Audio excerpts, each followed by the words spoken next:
Madam सुरू करा. Yes. नमस्कार. फेस ऑफ पॉझिटिव्हिटी चांगुलपणाची चळवळ आयोजित जय मल्हार थिएटर पुणे प्रस्तुत प्रवास चिंटूचा या आगळ्या वेगळ्या कार्यक्रमामध्ये मी शुभांगी मुळे सर्व रसिक श्रोत्यांचं मनापासून स्वागत करते. त्याचप्रमाणे आजचे आपले सन्माननीय पाहुणे सुप्रसिद्ध व्यंगचित्रकार आणि चिंटूचे निर्माते श्री चारुहास पंडित यांचं मनापासून स्वागत. नमस्कार सर.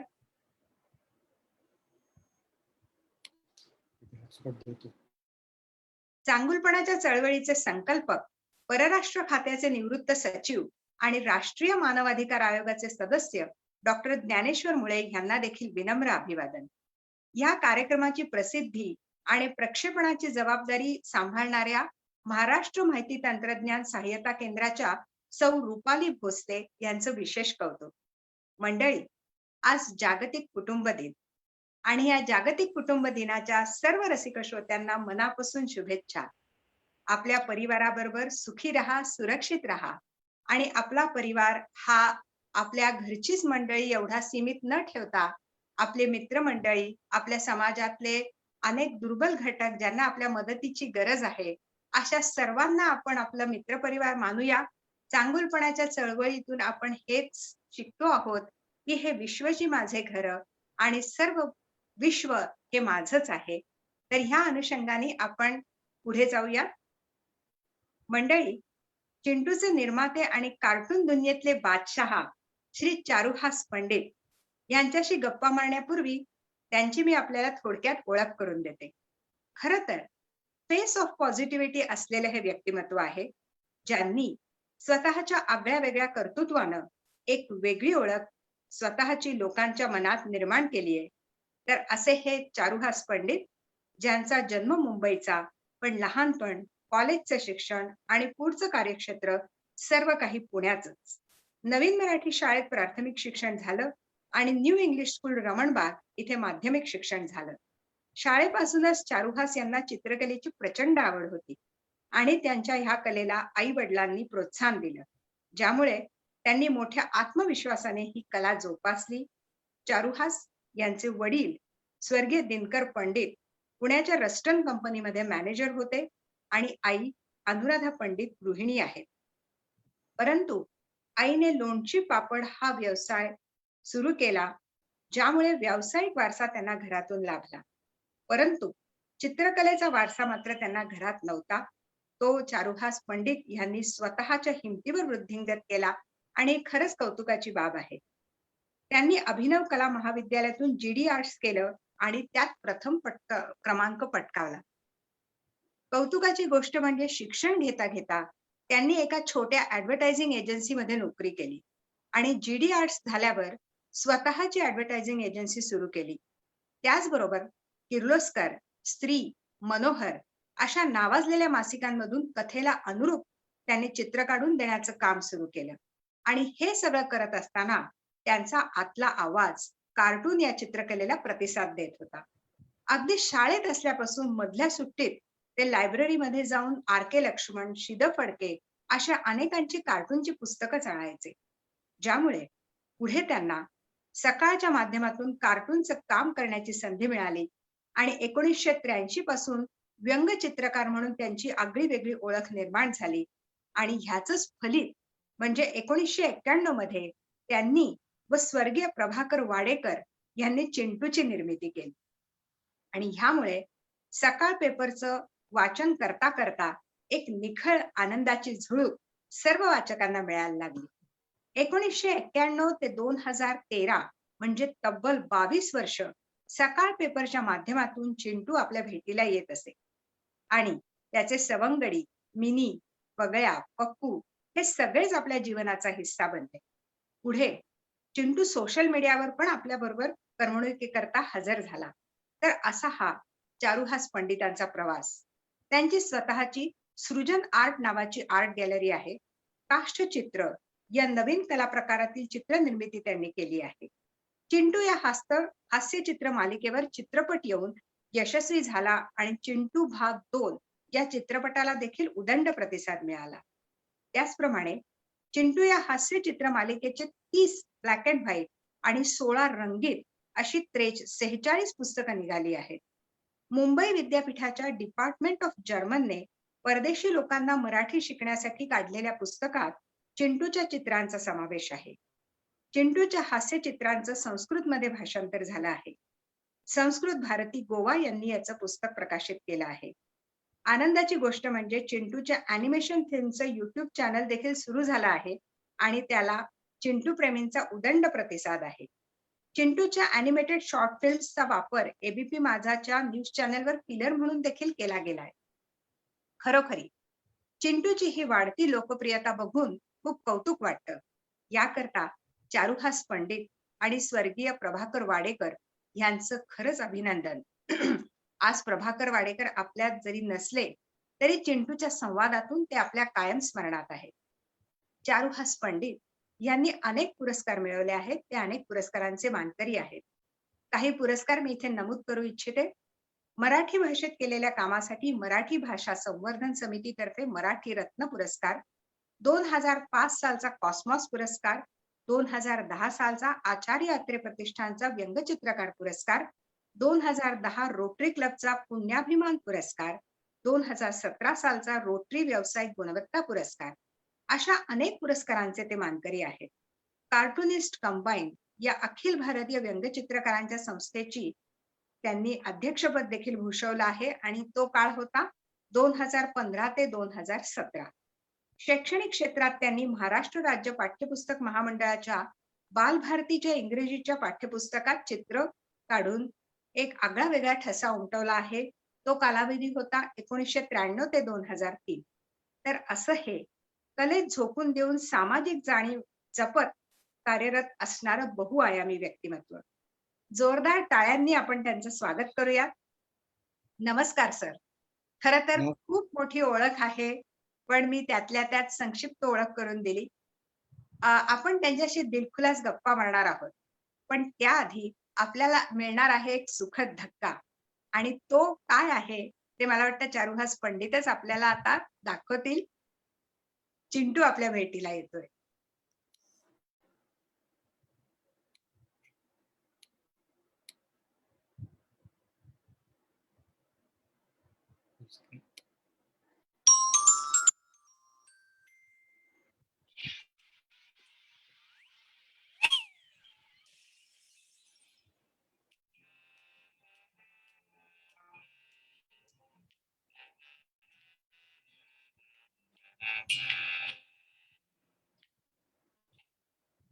पप्पा, माझ्या हातून एक चूक झाली आहे.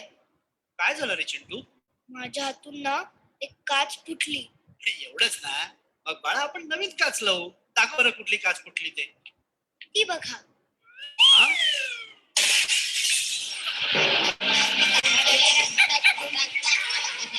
छोटीशी गंमत गंमत गंमत.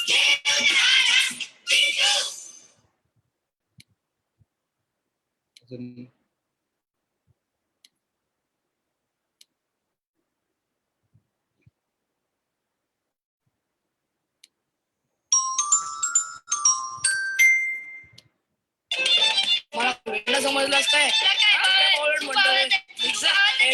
मी काय करू? थांबा थांबा.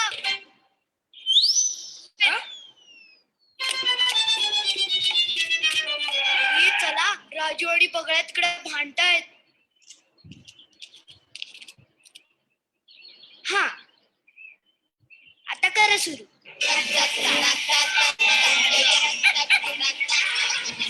छोटीशी गंमत गंमत गंमत.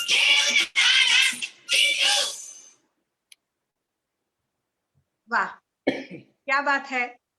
असा हा निखळ आनंद देणारा चिंटू आणि त्यापेक्षाही ग्रेट त्याचे निर्माते चारुहास पंडित आणि स्वर्गीय प्रभाकर वाडेकर. प्रभाकर वाडेकर आता आपल्यामध्ये नाहीत. त्यांच्या स्मृतीला आपण त्रिवार वंदन करूया आणि आता आपण गप्पांना सुरुवात करूया. चारुहासची इतकी सुंदर चिंटूची निर्मिती तुम्ही केली. जरा आता आम्हाला सर्वांना तुमच्या बालपणात डोकावायला आवडेल. तर कसं होतं तुमचं बालपण? असं समजा की चिंटूच तुम्हाला विचारतोय.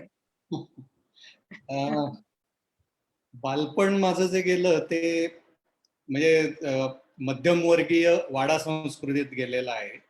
आमचा स्वतःचाच वाडा होता आणि तिथे फार भाडेकरू वगैरे असे नव्हते. एकच भाडेकरू असायचे पूर्वी. पण आजूबाजूच्या वाड्यातली, आजूबाजूच्या चाळीतली अनेक मुलं आमच्याकडे खेळायला यायची. त्यामुळे तिथे एक खेळण्याचा आनंद, मित्र भरपूर असं एकूण सगळं वातावरण होतं. बरोबर. त्याचबरोबर लहानपणी चित्रकलेची आवड खूप होती. म्हणजे अ, जेव्हा वेळ मिळायचा, मित्र नसतील तेव्हा चित्र काढत बसलेलो असायचो. अरे आणि हे अ, तो एक खूप मोठा आनंद होता आणि त्यावेळी आमच्याकडे काही व्यंगचित्रकलेची पुस्तकं होती. म्हणजे अ, अ, हरिश्चंद्र लचके यांचं हसा आणि लठ्ठवा नावाचं हो. एक पुस्तक होतं किंवा शिद फडणीस यांचं हसरी गॅलरी. तर ही पुस्तकं मी सारखीच बघत असायचो. मला खूप आवडायची ती बघायला. किंवा त्यावेळी जेव्हा दिवाळी अंक यायचे, मराठी दिवाळी अंकाची एक मोठी परंपरा आपल्याला आहे आणि त्यात खूप व्यंगचित्र असायची आणि मला ती व्यंगचित्र बघायला खूप आवडायची. तर चित्रकलेबरोबर हळूहळू ती व्यंगचित्रकलेची आवड वाढत गेली. त्याचबरोबर कॉमिक्स हा एक वेगळा प्रकार त्यावेळी म्हणजे इंद्रजाल कॉमिक्स म्हणून होतं. त्यात फॅन्टम, वेताळ, मॅन्ड्रेक वगैरे अशी कॅरेक्टर्स असायची. तर ती किंवा अमर चित्रकथाची बरीच कॉमिक्स यायला लागली होती. ते सगळं म्हणजे कॉमिक्सही आवडायचं, कार्टून्सही आवडायचे आणि चित्रकलाही आवडायची. आणि त्या दृष्टीने ते सगळं एक आनंदाचा तो भाग असायचा ते चित्र काढणं. अर्थात त्यामुळे थोडंसं अभ्यासाकडे दुर्लक्ष व्हायचं. कारण अभ्यासाच्या तासाला सुद्धा माझ्या वह्या मागे कार्टूननी भरलेल्या असायच्या. अरे बापरे! वाह! म्हणजे इतकं ते कार्टूनमध्ये मन रमलेलं असायचं. मग एखादा गणितात भोपळा वगैरे मिळाला, की त्यालाच नाकडोळे काढून मन रमवायचं. तर अशा पद्धतीचं ते बालपणचं माझं एक मजेत गेलं आणि आमच्या शाळेत सुद्धा चित्रकलेला चांगले प्रोत्साहन देत होते. म्हणजे इतकं प्रोत्साहन द्यायचंय, की अनेकदा आम्हाला वर्गात म्हणजे ते जे शाळेत हस्तलिखितं वगैरे जे बनवतात, त्यात चित्र काढायला वगैरे आम्हाला वर्गातनं घेऊन जायचं. इकडे शाळेचे तास चाललेले असायचे, पण आम्ही चित्रकलेच्या वर्गात जाऊन चित्र काढत बसलेलो असायचो. इतकं ते छान वातावरण होतं. तर त्यामुळे तुम्हाला तुमची चित्रकला जोपासायला खूप एक चांगला फील आला, चांगलं प्रोत्साहन मिळालं आणि मला वाटतं वाड्यात सुद्धा तुमच्या चित्रकलेला प्रोत्साहन मिळालं. हो, हो. अगदीच. आणि सगळ्यात महत्त्वाचं मला असं वाटतं, की तुमच्या आई-वडिलांनी तुमचा आदर केला, तुमच्यातल्या कलागुणांना रिस्पेक्ट दिला.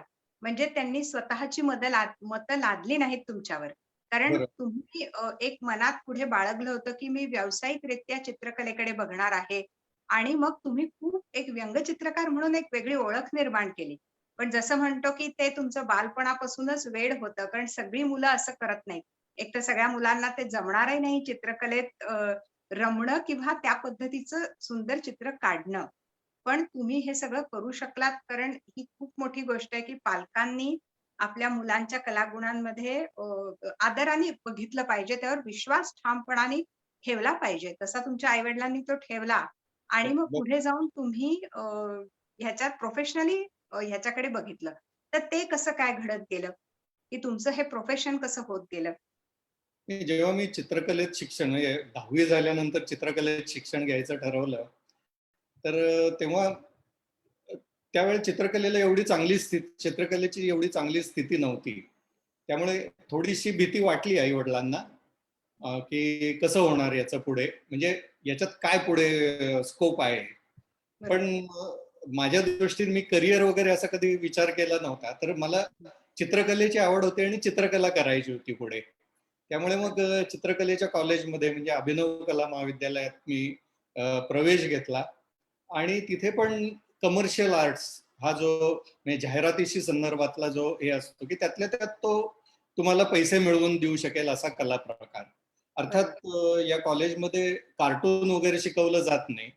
हो, हो. तिथे चित्रकला शिकवली जाते, त्यानंतर तुमची जाहिरात कला शिकवली जाते. पण कार्टूनची आवड असल्यामुळे किंवा त्या बाजूला ओढ असल्यामुळे मी साइड बाय साइड वेगवेगळी कार्टून्स बघत शिकत होतो. म्हणजे जे काय म्हणतात सेल्फ टीचिंग जे असतं तशा पद्धतीने ते चालू होतं. आणि दुसरं एक मला जाणवतं की माझ्या बरोबर अशी काही मुलं होती की ज्यांना चित्रकलेची आवड होती, ते चित्रकलेत करिअर करू शकले असते. पण त्यांच्या आई वडिलांनी त्यांना चित्रकलेकडे जाऊ दिलं नाही, कारण त्यांना भीती होती की अरे मग यांचं पुढे काय होणार, यांचे पैसे कसे कमावणार वगैरे.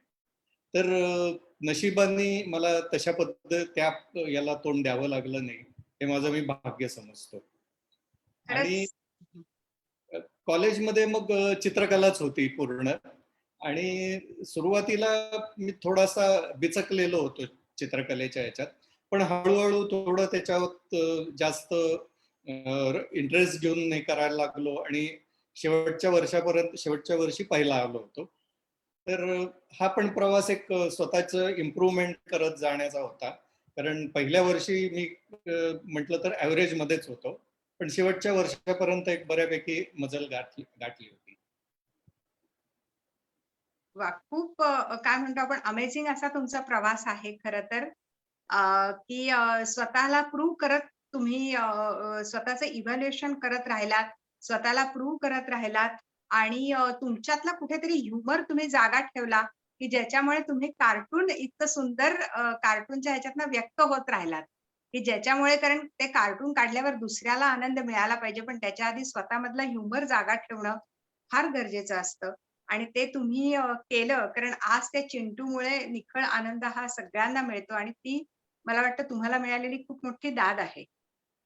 तुम्ही जसं कार्टून कडे वळताय किंवा चित्रकला तुम्ही जशी डेव्हलप करत गेलात, तसं दुसरं असं एक झालं, की बालभारतीच्या इंग्रजी पाठ्यपुस्तकांमध्ये तुम्हाला खूप मोठी संधी मिळाली. तुमचं खूप मोठं योगदान आहे चित्र काढण्याचं. तर त्याच्याबद्दल थोडं आम्हाला ऐकायला आवडेल. कॉलेजचं ऍक्च्युली मी जसं म्हटलं की जे शिक्षण घेतलं ते जाहिरात कलेत घेतलं आणि त्यात मासिकांसाठी चित्र काढणं वगैरे असे प्रकार असतात.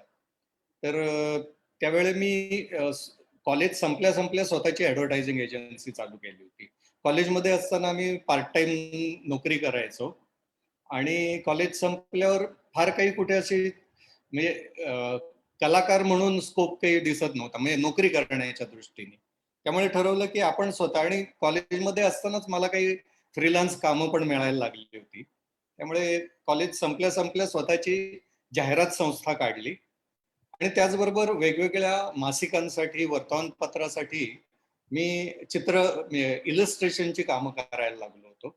त्यात सकाळसाठी म्हणजे आधी मी किर्लोस्कर स्त्री मनोहरसाठी करत होतो.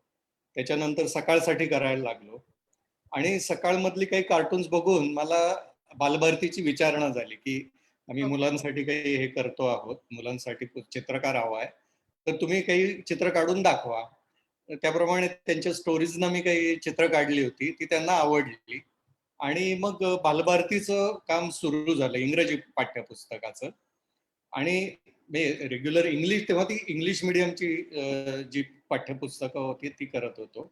पण त्यातला एक महत्वाचा भाग म्हणजे मध्ये बालभारती महाराष्ट्र शासनाने असा निर्णय घेतला की मराठी माध्यमांच्या मुलांना पहिलीपासून इंग्रजी, हा एक निर्णय होता. कारण आमच्या वेळेला किंवा अनेक वर्ष 5वी पासून इंग्रजी असायचं, तर पहिलीपासून इंग्रजी असा एक निर्णय घेतला आणि त्याच्यासाठीची चित्र करण्याचं काम पण मला आलं होतं. आणि एकतर ती करतानाही खूप छान वाटलं, कारण एक वेगळ्या पद्धतीने, कारण हे अगदी खेड्यापाड्यात जाणार होतं ते पुस्तक. आणि मला फीडबॅक असे चांगले आले की काही शिक्षकांनी सांगितलं की मुलं मधल्या सुट्टीत सुद्धा पाठ्यपुस्तक घेऊन बघत होती. म्हणजे काय खूप छान आनंद देणारा असा अनुभव होता. तर एक जो जो 20 वर्ष मी केलेलं त्या पाठ्यपुस्तकासाठी काम, आणि तो खूप चांगला भाग होता. मी अजून सुद्धा कोणी त्या पाठ्यपुस्तक त्या पाठ्यपुस्तकांवरनं शिकत मोठी झालेली मुलं जेव्हा भेटतात आणि सांगतात की आम्हाला खूप आवडायची चित्र वगैरे, तेव्हा खूप छान वाटतं. नाही, खरंच आहे. कारण मला सुद्धा नॉस्टॅल्जिक वाटतंय. आम्ही जेव्हा शाळेत असायचो, इंग्लिश मीडियम मध्येच माझं शिक्षण झालं. तर तेव्हा सुद्धा आम्हाला त्या चित्र बघून जास्त छान वाटायचं आणि एक उत्साह वाटायचा. एक एन्थुसियाझम वाटायचं, की चला आपण आता वाचावं हे सगळं. तर ह्या सगळ्याचं क्रेडिट तुम्हाला आहे आणि मला वाटतं कलेतनं जे मिळणारं समाधान आहे, ते हे खरंच हे समाधान म्हणायला हरकत नाही, की जिथे तुम्हाला खरोखरी थँक दिसतंय, की अरे नाही आपण ह्या केलेल्या कामाचं किती लोकांना वेगळ्या पद्धतीने त्याचा फायदा होतोय, किती आत्मिक समाधान तर आहे. तर त्यामुळे आजचा हा आपला जो संवाद होतोय, हा देखील खूप छान वाटतोय. हा एक चांगला योग म्हणायला हरकत नाही. अ, हा एक पैलू झाला तुमचा. आता अजून एक पैलू असा आहे, की तुम्ही अचानक कॉलेजचं शिक्षण पूर्ण झाल्यावर जपानी भाषा शिकली. तर हे कसं काय? कारण जपानी भाषा ही अत्यंत अवघड आहे आणि एवढं चॅलेंज तुम्ही स्वीकारलं कसं काय चित्रकला करता-करता? काय झालं होतं की तसं शाळेत मी एक ॲव्हरेज मुलगा होतो, म्हणजे अभ्यासाच्या बाबतीत. एकतर चित्रकलेकडे सगळा कल असायचा, त्यामुळे अभ्यासाकडे त्या मानाने दुर्लक्ष व्हायचं. बरोबर. आणि अ, कॉलेजमध्ये आल्यानंतर शेवटच्या वर्षाला मी पहिला आलो होतो. त्यामुळे एक बरोबर. असा प्रश्न पडला होता, की बाबा आपण अ, ढ इतकं हुशार आहोत, असा काहीतरी एक विचित्र प्रश्न. म्हणजे चित्रकलेत आपण बरे आहोत, पण अभ्यासात आपण कितपत असू शकू? असा एक स्वतःलाच मी तो प्रश्न विचारला आणि म्हटलं, की आपण काहीतरी वेगळं शिकून बघू, की आपल्याला कळेल, की आपण काय लेव्हलला आहोत. तर वेगळं काय शिकायचं म्हणून मी एक जपानी भाषा शिकायचं ठरवलं आणि जपानी भाषेचा अभ्यास केला. जपानीत ती चित्रलिपी असते कांजी म्हणून. तर तेही बरं. खूप इंटरेस्टिंग वाटलं मला आणि ती संपूर्ण त्यांची लिपीच वेगळी आहे पूर्ण. तर ह्या सगळ्या लिप्या शिकून जपानी भाषा शिकून पुढे जपानला जायची संधी मिळाली. स्कॉलरशिप अरे म्हणजे वाह! स्कॉलरशिप 15 दिवसाचीच होती. पण वाह! जपानमध्ये गेल्यानंतर मला तिथे अजून म्हणजे शेवटी कायम ती नजर व्यंगचित्र, कार्टून, चित्रकला याच्यावरच असायची. तर तिथे एक माझ्या लक्षात आलं, की तिथे एक मांगा म्हणून एक कल्चर होतं. मांगा म्हणजे कॉमिक्स त्यांच्या इकडचं आणि बरोबर. त्यावेळेला म्हणजे जवळ म्हणजे हे मी 89 सालचं सांगतोय. तेव्हा इंटरनेट किंवा बाकी काहीही नव्हतं. तर तिकडे ही जी कॉमिक्स असायची, ती तेव्हाच्या आपल्या टेलिफोन डिरेक्टरी एवढी जाड सुद्धा असायची अनेक कॉमिक्स. अरे इतकं बापरे! त्याच्याकडे ते वेड होतं त्यांचं. म्हणजे कुठल्याही तुम्ही मेट्रोमधनं वगैरे गेला, तेव्हा तिथे मेट्रो ज्या होत्या, ते अशी लोकं कॉमिक्स वाचून तिथे सोडून जायची कॉमिक्स. असे ते हो. मेट्रोमध्ये ठेवलेली असायची. तर हे बघत असताना मला वाटलं, की अरे खूप इंटरेस्टिंग आहे. खूप मोठं फील्ड आहे आणि यात काहीतरी करता येईल. हा म्हणजे तेव्हा चिंटू वगैरे असं हे नव्हतं. अर्थात कार्टून्स, कॉमिक स्ट्रिप्स, ॲनिमेशन याचे सतत डोक्यात विचार येत होते काहीतरी करायचं. पण ती पण एक चालना मिळाली त्या एका ट्रिपमध्ये. आल्यानंतर खरं सांगायचं तर माझा जपानीचा अभ्यास पुढे थांबला. कारण मग चिंटू सुरू झालं, इतर कामं हं. सुरू झाली.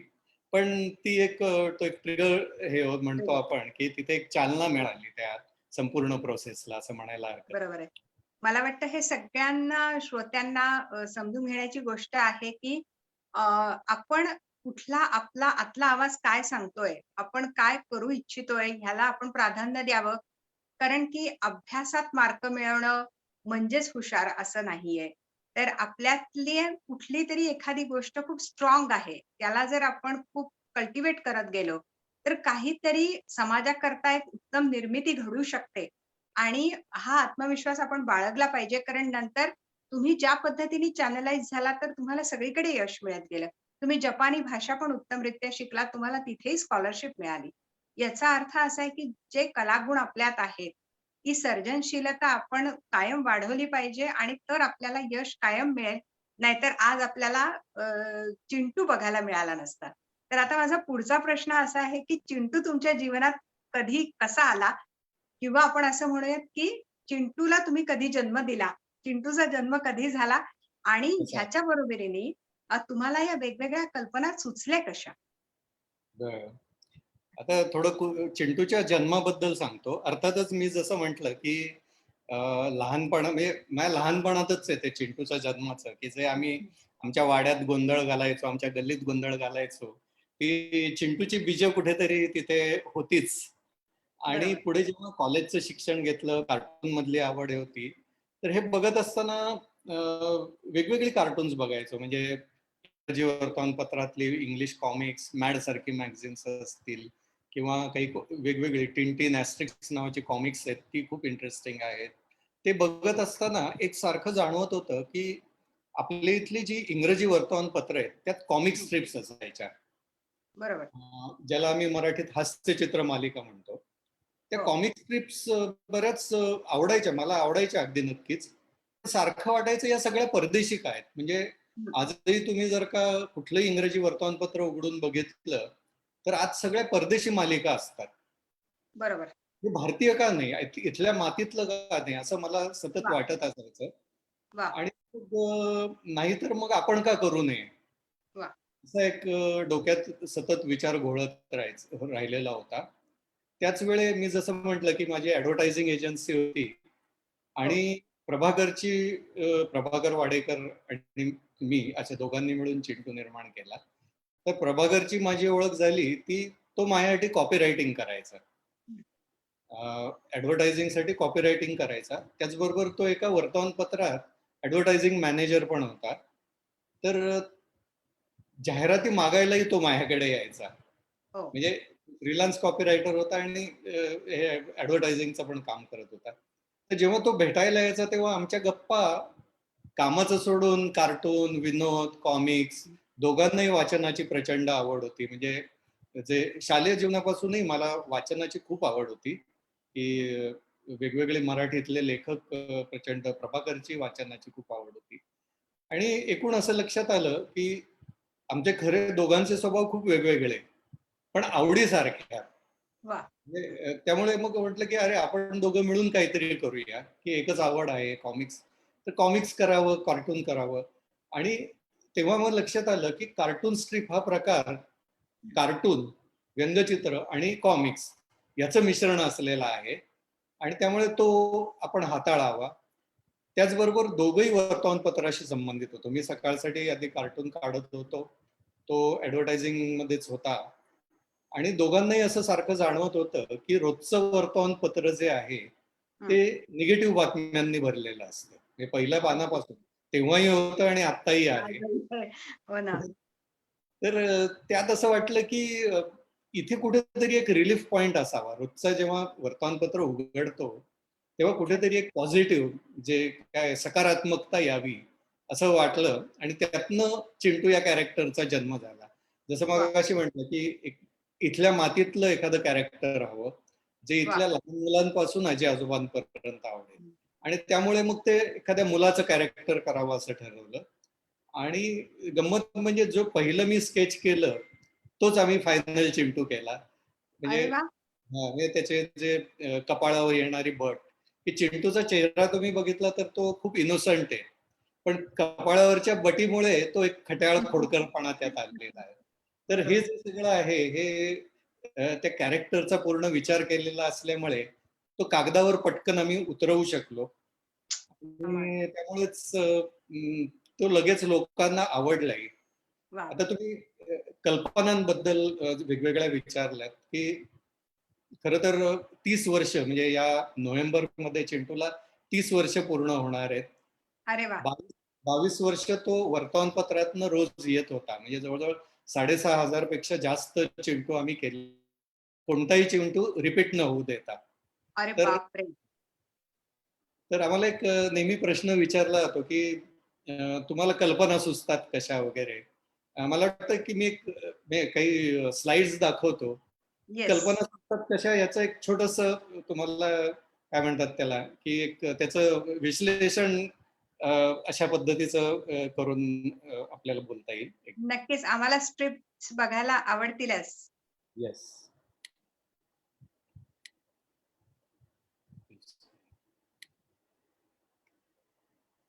हां, आणि मगाशी तुम्ही म्हणालात की आज विश्व कुटुंब दिन आहे ना, मला वाटतं. हो, बरोबर. करेक्ट, बरोबर.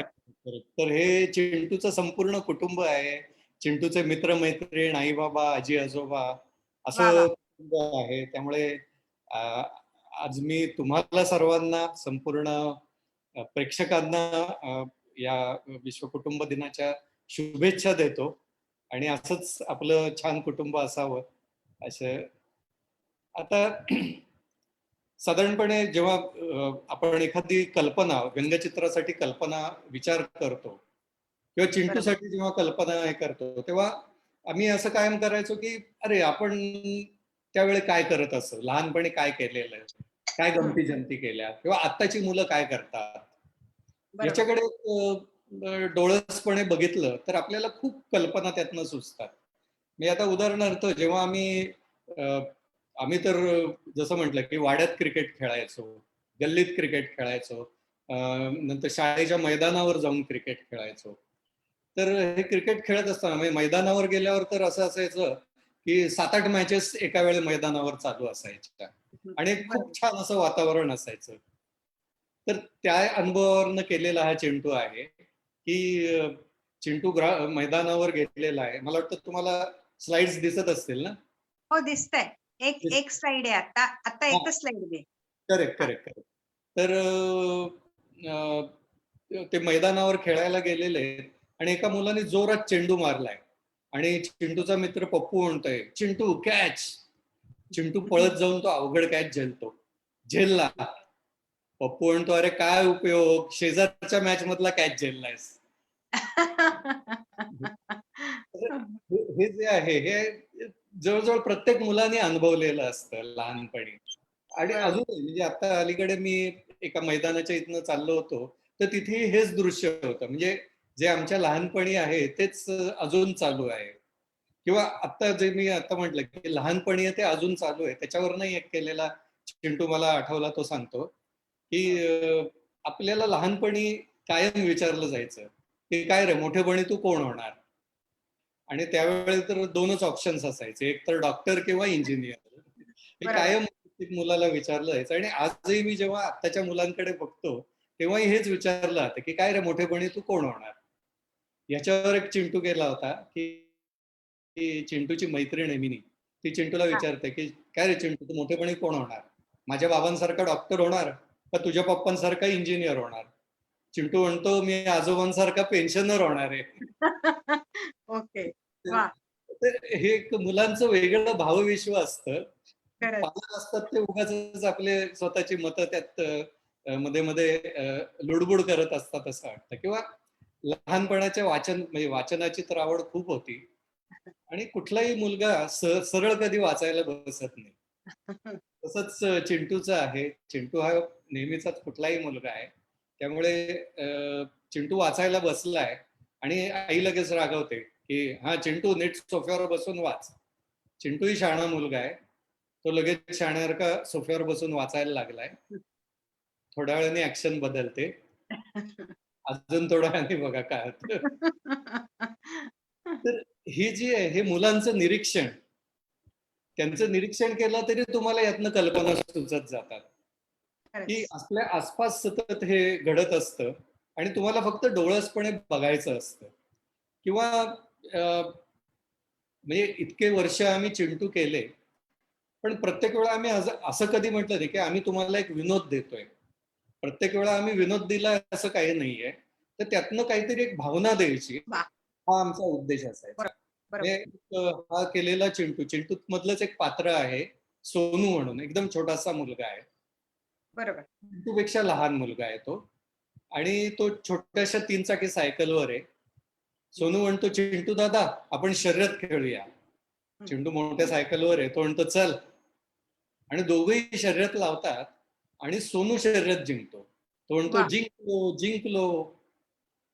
चिंटू म्हणतो लहानपणी मी पण सतीश दादाला हरवायचो.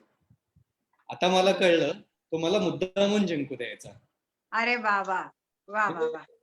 प्रत्येक मुलगा स्वतःच्या छोट्या मुलांची कशी काय तर ह्यात विनोद आहे असं नाहीये पण ती एक भावना जी आहे जी बरोबर.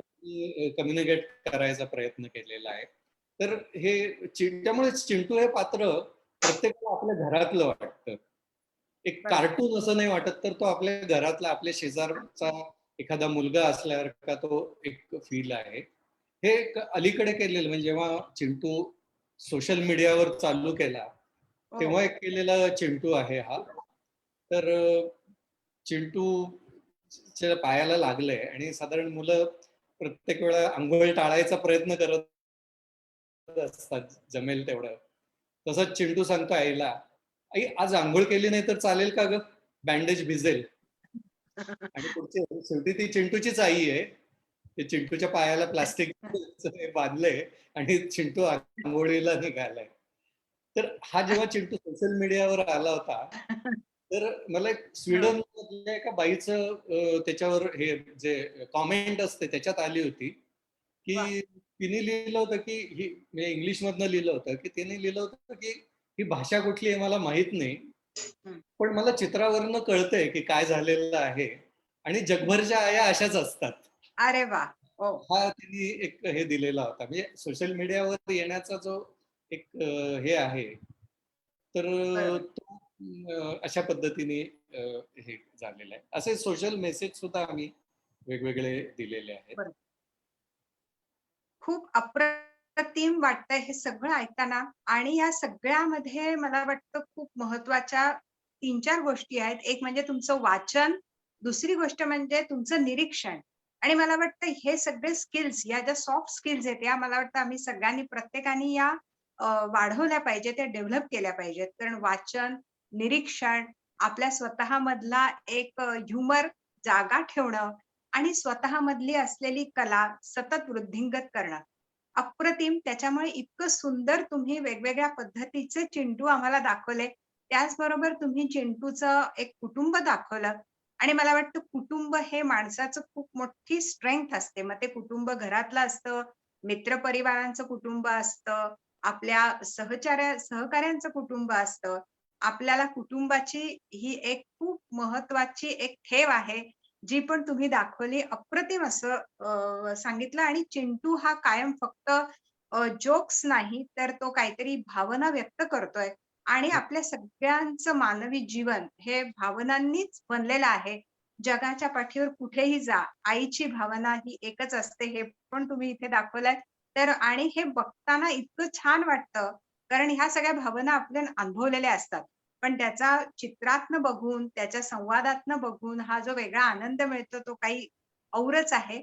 आणि मला अजून एक सांगायचंय, की तुम्ही चिंटूच्या माध्यमातून प्रबोधनाचे देखील काही थोडे-थोडे धडे दिलेले आहेत. अ, जसं काही पर्यावरणाशी रिलेटेड असेल, काही पालकांचं वागण्याबद्दलचे असतील, तर त्या पण आम्हाला बघायला आवडतील. अ, आता पालकांचा विषय काढला म्हणून तोंडी सांगतो, म्हणजे तो हो. स्लाइडमध्ये नसेल चिंटू तो. तर ओके. पालकांचं एक मुलांकडनं एक अपेक्षा असते कायम, की त्यांनी असं करावं, तसं करावं. बरोबर. हे चांगले असतात किंवा त्यांनी कराटेही शिकावं, त्यांनी गाणंही शिकावं किंवा त्यांनी डॉक्टर व्हावं, इंजिनियर व्हावं, मगाशी जे म्हटलं, बरोबर. तशा अपेक्षा असतात. पण काही वेळा या अपेक्षांचं ओझं मुलांवर होतं किंवा नकळत पालक म्हणजे पालकांच्या मनात उद्देश चांगला असतो, पण ते एक स्वतःच्या अपेक्षा लादत जातात. त्याच्यावर एक सटल म्हणजे आम्ही चिंटूमधनं कधी उपदेशाचे डोस पाजले नाहीत. नाही, तर बरोबर. होता एखादी छोटी भावना सांगायचा प्रयत्न केला होता. एक चिंटू केला होता, की चिंटू आणि त्याची आई चिंटूचे शर्ट खरेदीला गेले आणि पहिल्या चित्रात दाखवलं होतं, की ते शर्ट बघतायत आणि दुकानदार एक शर्ट दाखवतोय आणि आई म्हणते, "नाही, नाही, ही फॅशन चिंटूला नाही आवडणार." दुसऱ्या चित्रात दुकानदार अजून एक शर्ट दाखवतोय.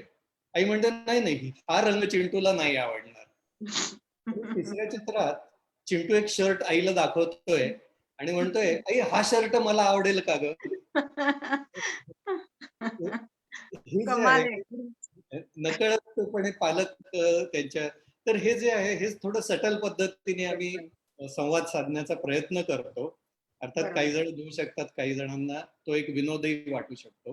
पण बरोबर. हे कुठेतरी हे चालू असतं. आता अलीकडे हे डिजिटल मीडियावरच केलेला एक चिंटू आहे पर्यावरणासंदर्भातला, हं. की आणि तो आत्ताच्या काळात तर अजून जास्त महत्वाचा आहे. आम्ही हे केलं होतं, पैशाचं झाड नसतं पण झाडं पैसे वाचवतात.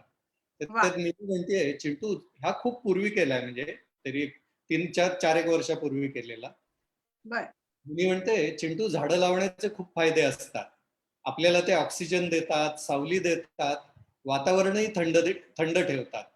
तेही सर्व फुकट. चिंटू वाह! म्हणतो म्हणजे आपण पैशाचंच झाड लावतोय म्हण की. वा वा वा वा. तर आणि मला वाटतं आजच्या युगात तर हे खूप खरं आहे. खूप जे काही करोनाचं चाललेलं आहे थैमान त्या करेक्ट. ह्याच्यात. आणि अशी अजून एक करोनावरचा पण एक मास्कचा हो. तुमचं आहे ना आता स्लाइड? पर्यावरणावरचाच एक अजून दाखवतो. हो. हा शब्दविरहित केलेला चिंटू आहे. याला जवळजवळ 10 लाख वगैरे पेक्षा जास्त हे झाल्या होत्या, लाईक्स वगैरे आल्या होत्या. अरे आणि वा. फक्त भारतात नाही, भारताबाहेरनंही खूप चांगला प्रतिसाद मिळाला होता. आणि की पुढच्या पिढीसाठी आपण काय ठेवतोय या दृष्टीने तो चिंटू केलेला होता. बर. तर याला खूप चांगला हे मिळाला होता. हा आता कोरोनाच्या काळात केलेला आहे, की आता मुलांनाही ते मास्क वगैरे लावणं संपूर्ण त्यांचं जीवन कोंडल्यासारखं झालेलं आहे. आणि पूर्वी कसं करायचं, की आपण मुलं घरात बसली की म्हणायचं, "अरे जा मैदानात जरा मोकळ्या हवेत जाऊन ये." तर आता इथे चिंटू म्हणतो सगळ्या मित्रांना, "बास झालं ग्राउंडवर खेळणं. आता घरी जाऊन आपण मोकळी हवा घेऊया." म्हणजे हे सगळं उलटं जे झालेलं आहे ते जटिल पद्धतीने हे या चिंटूमधनं येतं. खरंय. अं, अजून एक सोशल याच्यावरचाच एक चिंटू केलेला आहे, की हो. आपल्या इथलं जो एक वाईट प्रकार असतो, की कचरा कुठेही टाकायचा वगैरे. बरोबर. तो कशा पद्धतीने, की जेव्हा एखादं चळवळ असते त्याच्यात सुद्धा गडबड काय होते ते बघा. चिंटू, मिनी, पप्पू सगळं ते पडलेली पत्रकं उचलतायत आणि चिंटू त्या माणसाला सांगतोय, "आपले शहर स्वच्छ ठेवा." अशी पत्रकं एका संघटनेनं लोकांना वाटली होती. ती आता बर. आम्ही उचलतोय. तर बापरे बघा. वा वा वा. म्हणजे यातला जो विरोधाभास आहे तो चिंटूच्या खरं. माध्यमातून म्हणजे आम्ही चिंटूत काय करतो तर रोजच्याच जीवनात घडणाऱ्या गोष्टी थोड्याशा ट्विस्ट करतो, थोड्याशा स्ट्रेच करतो आणि थोड्या बरोबर. गमतीदार करून तुमच्या समोर मांडत असतो. तर असे वेगवेगळ्या पद्धतीचे चिंटू यात एक पद्धतीचं म्हटलं म्हणून अजून एक 2-3 असे दाखवतो की ज्यात शब्दविरहित चिंटू आहेत, की जिथे नक्कीच. शब्दच तुम्हाला हे नाही. चिंटू आणि पप्पू बाहेर चाललेत आणि पाऊस पडतोय. आई लगेच सांगते, की "नाही, नाही छत्री घेऊन जायची." ते होड्या घेऊन चाललेत. बर. दोघंही शहाण्यासारखे छत्री घेऊन चाललेले आहेत आणि छत्रीचा वापर बघा काय करतायत. वा. किंवा जो पसारा असतो, की आपण ते सगळं पसारा कपाटात हे करतो.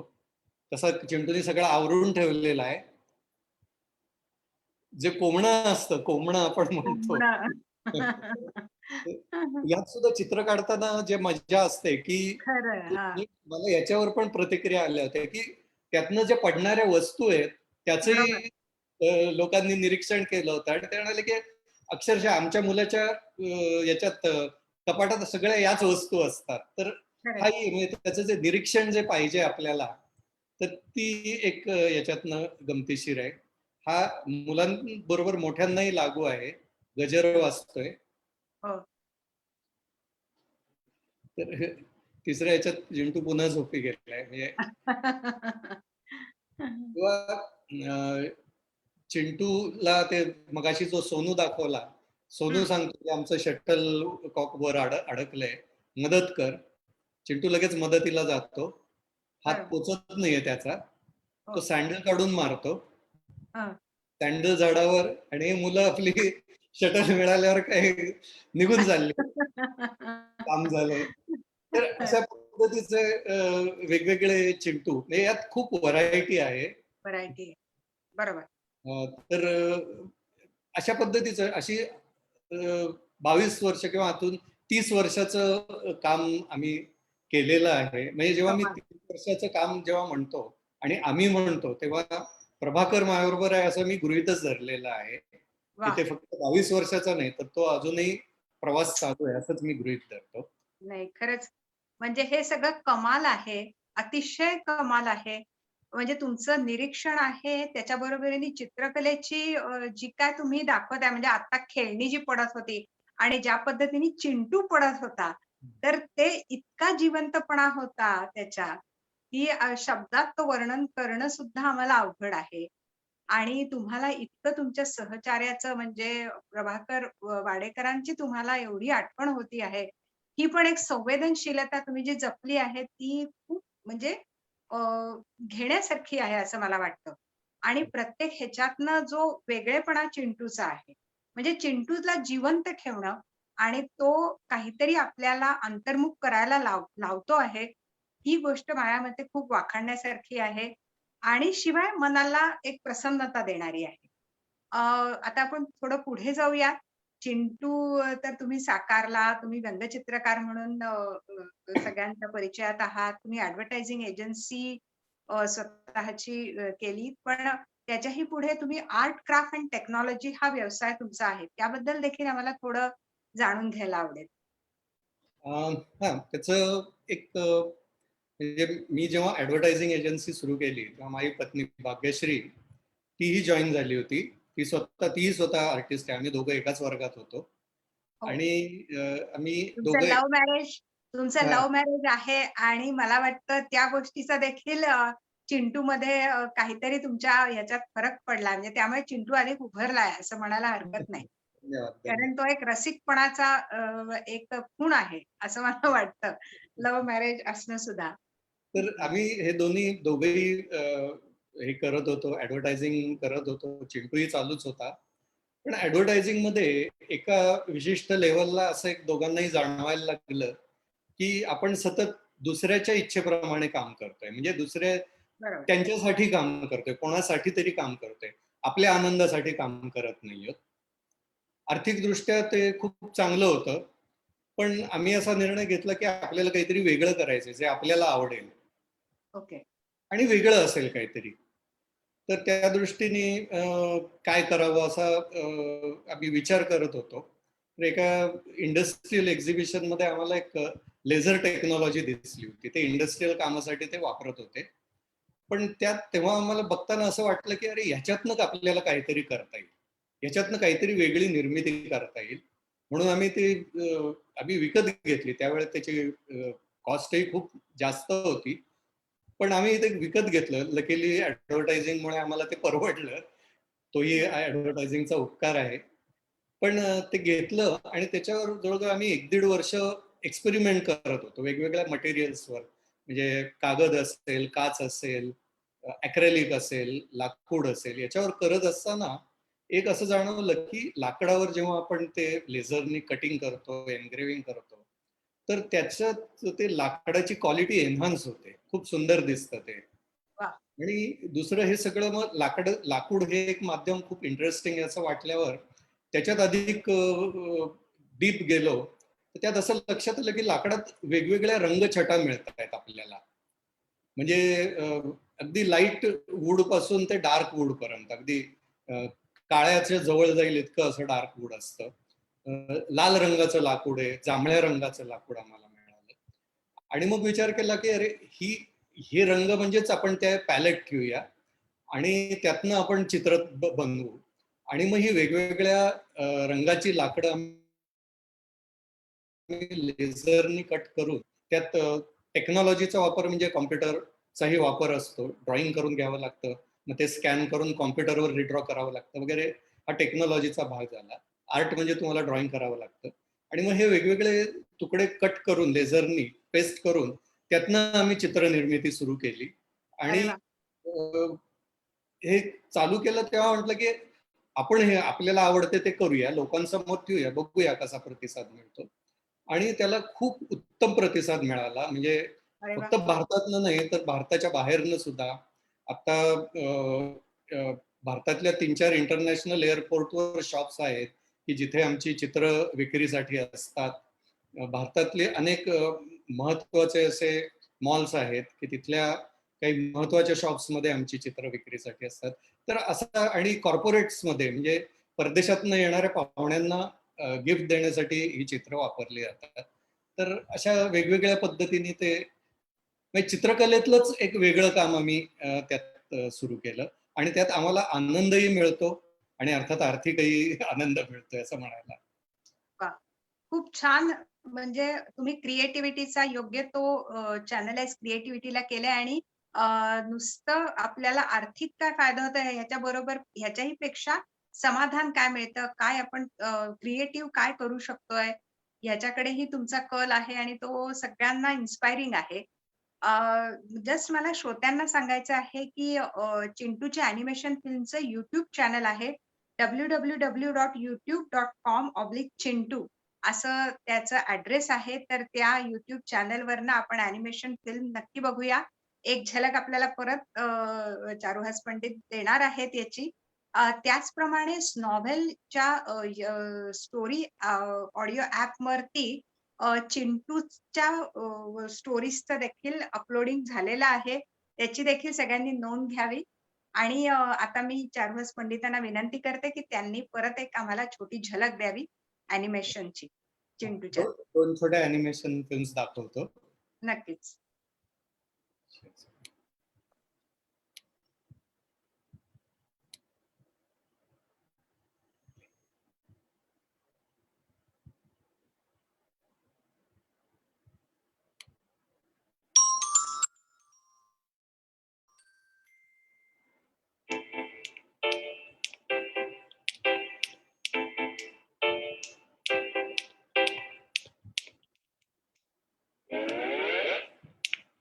हा सारखा इकडे तिकडे का जातोय? चिंटू, काय चाललंय? काय पाहिजे? आता तुम्ही विचारलंच आहे म्हणून सांगतो. हे बघा, मला नवीन शूज, रिमोट कंट्रोलची कार, नवीन स्कूल बॅग, क्रिकेटचा सेट, छप्पा आणि आणि टेनिसची रॅकेट. हा?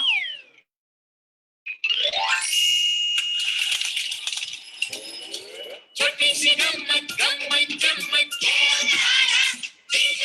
बाजूने.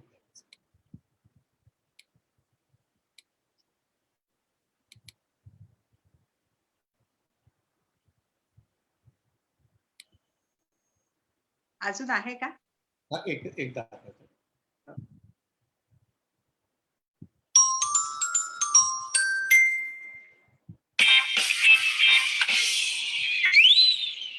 हे मीने कॅच कॅच कॅच कॅच पकडत. बावळट, इतका साधा कॅच सोडलास. चिंटू, तू मला बावळट म्हणल्याने मी बावळट ठरत नाही. तू मला बावळट म्हणलंस याला मी अजिबात महत्व देत नाही. मी त्याच्याकडे लक्षही देत नाही. माझ्यावर त्याचा काडीचाही परिणाम होणार नाही. कुठेतरी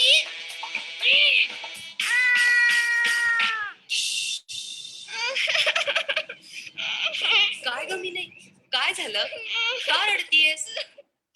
काकू, चिंटू मला बावळट म्हणाला. छोटीशी गंमत गंमत गंमत. वा मस्त. मिनी वा. आणि चिंटू आम्ही त्या विश्वात रमलो आहोत खरं सगळेच जण आणि वातावरण चिंटूमय झालेलं आहे. पण तुमच्यातली सकारात्मकता, सर्जनशीलता आणि संवेदनशीलता तुम्ही जपत ही तुमची कला पुढे नेली आणि समाजाला खूप सुंदर तुम्ही करमणुकीचं एक हे दिलं, माध्यम दिलं चिंटूच्या ह्याच्यातनं आणि सगळ्यांची सकाळ देखील तुम्ही सकाळ पेपर वाचताना अति प्रसन्न केली. आता शेवटचा प्रश्न कारण आपल्याला वेळेचं भान ठेवायला लागतंय. अ, आपण चांगुलपणाच्या चळवळीच्या व्यासपीठावरून इथे संवाद साधतो आहोत आणि डॉक्टर ज्ञानेश्वर मुळे सरांच्या मार्गदर्शनाखाली आम्ही ही चळवळ सुरू केलेली आहे. तुम्ही देखील या चळवळीचे आता भाग आहात. चिंटू देखील आपल्या चळवळीचाच एक अनिवार्य घटक आहे. तर ह्या चळवळीच्या दृष्टिकोनातनं तुम्ही काय संदेश देऊ इच्छिता? खरं मी संदेश देण्या एवढं मी काही मोठा वगैरे किंवा नाहीये.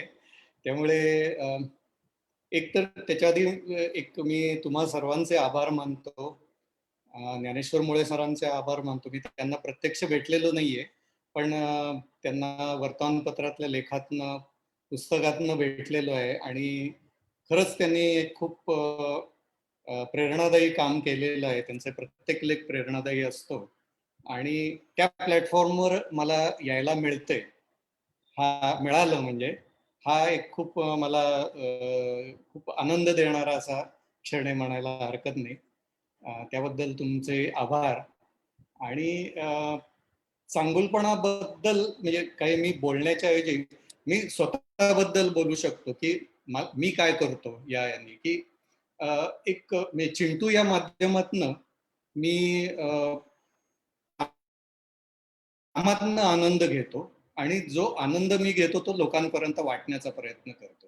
वा. हा जो एक प्रयत्न आहे माझा तो पुढे कंटिन्यू राहील आणि हा. हाच प्रयत्न मी माझ्या दुसऱ्या म्हणजे जे सृजन आर्ट आहे काष्ठचित्र याच्यात नाही की एक वेगळ्या प्रकारे म्हणजे जे पठडी सोडून वेगळं काहीतरी करण्याचा प्रयत्न आणि त्यातनं जास्तीत जास्त चांगलं करायचा प्रयत्न. वा. हा कारण प्रयत्न मी अशासाठी म्हणतो की जे फायनल एक्सलन्स कधी शेवट नसतो त्याला. त्यामुळे तो सतत एक स्वतःची एक अधिक चांगलं करण्याचा प्रयत्न करत राहणं आणि मला वाटतं प्रत्येकानेच जर का ते कुठलंही काम करत असतील, मग ते अगदी साधं छोटंसं काम असेल, ते मोठं काम असेल, ते जास्तीत जास्त चांगलं करायचा प्रयत्न केला, तर खूप संपूर्ण समाजाला खूप फरक पडतो, असं मला वाटतं. आणि त्या दृष्टीने इव्हन माझ्याकडे जेव्हा आम्ही काष्ठचित्र करतो, तेव्हा माझी टीम आहे. 25 ते 30 लोकांची टीम आहे. तर त्यांनाही मी असं सांगितलेलं असतं, की जेव्हा आपली जी चित्र आहेत, हे आपलं सृजन आर्टचं प्रॉडक्ट नाहीये, तर ते भारत रिप्रेझेंट करणारं प्रॉडक्ट आहे. वा. आणि त्या दृष्टीने तुम्ही त्याच्याकडे बघा आणि ती जी क्वालिटी आहे तो आमच्या इथला प्रत्येक जण ती क्वालिटी टिकवण्याचा प्रयत्न करत असतो, ती क्वालिटी देत असतो. आणि असंच जर का आपण सर्वांनी एक क्वालिटी किंवा आपल्या कामात इम्प्रूव्हमेंट केली तर खूप आपला देश प्रगती करेल याची मला खात्री आहे. वा. खूप छान संदेश तुम्ही दिला आहे की आपण आनंद घेऊयात आपल्या कामाचा आणि दुसऱ्यांना तो आनंद देऊयात. त्याचप्रमाणे जे काही आपलं कर्तव्य करतो आहोत त्यात जास्तीत जास्त त्यात आणि आपल्या भारताबद्दल आपण प्रेम नेहमी आस्था बाळगूयात. कारण तुम्ही कार्टून सुद्धा त्यात तुम्हाला असं वाटलं का आपल्या भारताचा, का आपल्या देशाचं, आपल्या वाड्यातलं, आपल्या जवळचं वातावरण का आपण निर्माण करू नये. तर आपल्या देशाबद्दल आपण आस्था, प्रेम बाळगणं या सगळ्या खूप सुंदर गोष्टी तुम्ही आज इथे परत एकदा आम्हाला तुमचे विचार मांडलेत. आज या ठिकाणी तुम्ही खरोखरी अमूल्य वेळ तुमचा देऊन आपले विचार मांडलेत आणि एक छान पद्धतीने चिंटू आम्हाला परत चिंटूची भेट घडवली. या सगळ्याबद्दल मी चांगुलपणाच्या चळवळीच्या वतीने आणि जय मल्हार थिएटरच्या वतीने तुमचे मनापासून आभार मानते आणि सर्व रसिक श्रोत्यांचे देखील मनापासून आभार. मंडळी, पुढच्या शनिवारी रात्री 8 वाजता परत आपण भेटणार आहोत एका नवीन फेस ऑफ पॉझिटिव्हिटीच्या बरोबर गप्पा मारण्याकरता. तोपर्यंत विराम घेऊयात. आज जागतिक कुटुंब दिन आहे. त्यानिमित्ताने कुटुंबाच्या बरोबर आनंदाने, सुखाने राहूयात आणि कुटुंब जोडत जाऊयात. सुरक्षित राहूयात. जय हिंद, जय महाराष्ट्र. धन्यवाद. धन्यवाद.